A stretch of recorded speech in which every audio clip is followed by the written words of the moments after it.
Have you ever felt like you've tried everything to get your child to do something and, in the end, said to yourself, I give up? Do you feel like you're leaning on a model of discipline the adults in your life used with you and that it's not effective? Times have changed, and yet we continue to stay stuck in old ways of thinking when it comes to discipline. In order to be effective parents and teachers, we must be willing to see things differently and upgrade our skill set. The powers and skills associated with conscious discipline can offer you new tools. So what is conscious discipline? To define it, conscious discipline is a comprehensive, evidence-based self-regulation program that integrates social-emotional learning and discipline.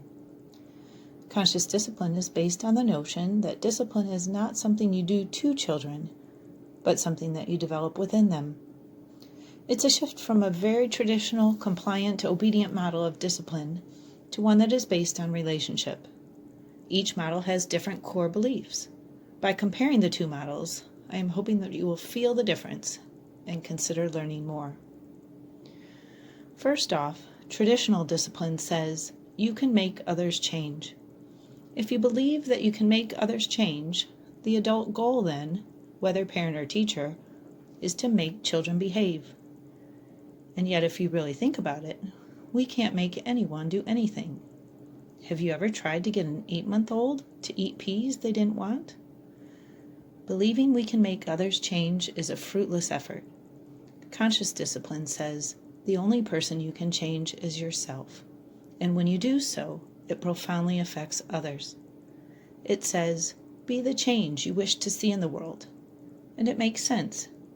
If I change, and since relationships are dynamic, then you in turn will change how you respond to me. Become what you want the child to be, and they will follow. Secondly, traditional discipline says rules govern behavior.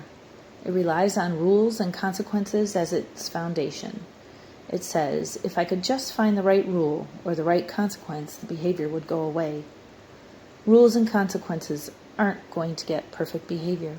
Think about it. You know the speed limit. Have you ignored it? Conscious discipline says relationship governs behavior.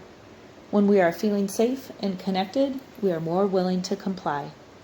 Dr. Bailey, the author and founder of Conscious Discipline, likes to use the following example, and I think it's helpful. Think about the relationship you have with your significant other.